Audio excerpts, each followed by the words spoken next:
Let me say this. Prior to Ahmaud Arbery's public lynching, his death, there is no excuse, no justification for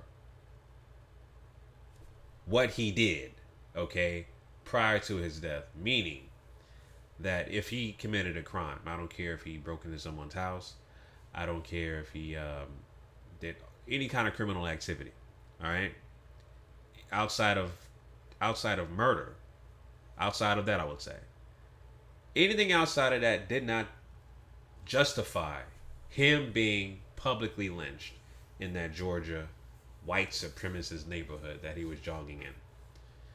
You know, and the thing about it is that with the mainstream media and you know how they're doing their job and making sure that they are misrepresenting him.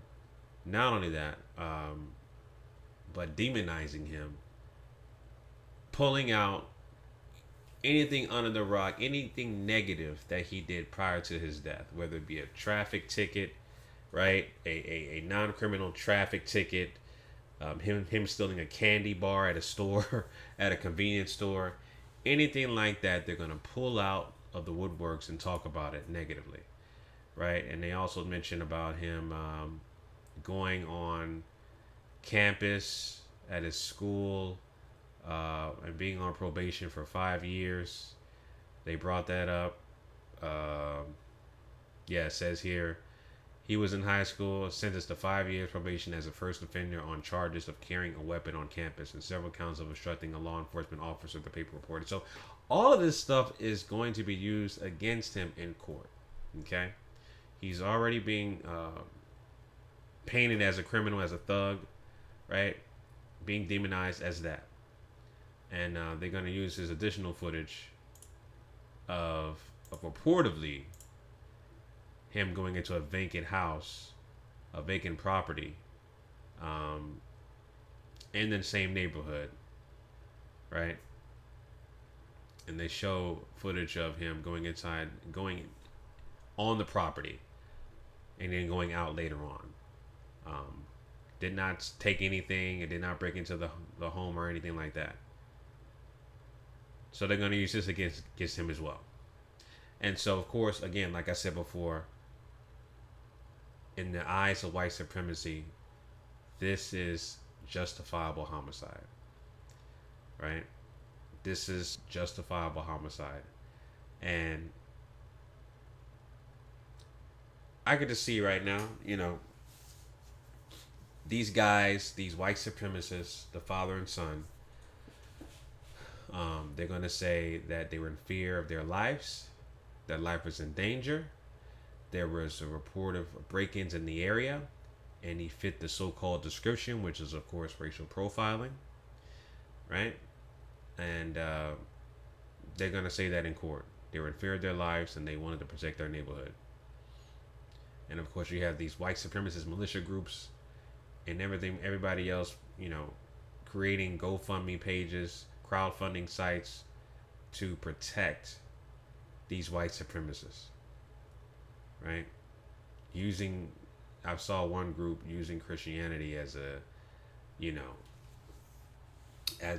scapegoat to hide their white supremacist views,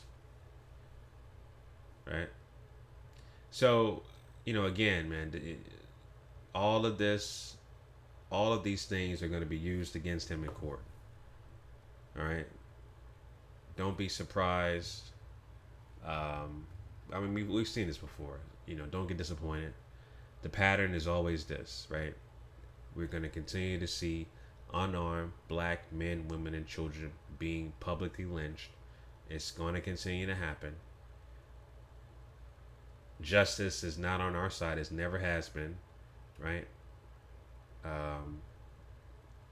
And in the system of racism, white supremacy, where all 9 areas of activity, economics, education, entertainment, labor law, politics, religion, sex, and war, are all owned and dominated by people classified as white. This is the end result you have. Justice protects them. Justice is on their side. not on our side. We're 3/5 of a person. We're non-human. So we're not a protected group, and all we know is things that we were taught by them, a slanted view on Christianity, keeping us docile, keeping us weak, right? Um, and making sure that we're basically, not only socially engineered, but we are pretty much, I would say we're just pretty much immune to this, you know, because the patterns always happen. The patterns is, we get killed, we march, we pray, we protest. The trial comes, they get you know, the actual killers get a very light sentence, or they get off, right? So that's the pattern that you will most likely see with this case. You even had Jay Z and Rock Nation. I heard about that, sending an open letter for justice. That means absolutely nothing. Jay Z's a billionaire. Well, guess what? That money is no good in the eyes of white supremacy. So all you can do is result in symbolic victories, like writing letters asking for justice, not doing something tangible like changing laws to benefit black society, to protect black society, making sure we get reparations for the atrocities of our ancestors. Yeah, that stuff. That stuff is called tangible action items that in this time that will never get done unless we're on the same wavelength, right?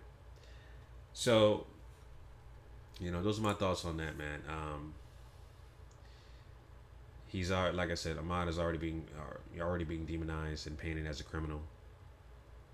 Shows him on a construction house, a vacant house that's being constructed on, him going around that house. They're going to use that as probable cause because they have a lot of break-ins in the area, and they're going to use that as well as his criminal past to say he was a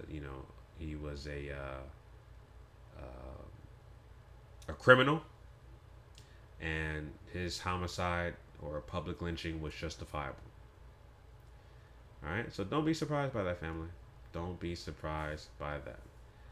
So those are my thoughts on that, family. Leave your comments down below. Let me know what you guys think. Until next time, family, make sure you follow me on Instagram at GMOG Fitness. Till next time, signing out. Peace.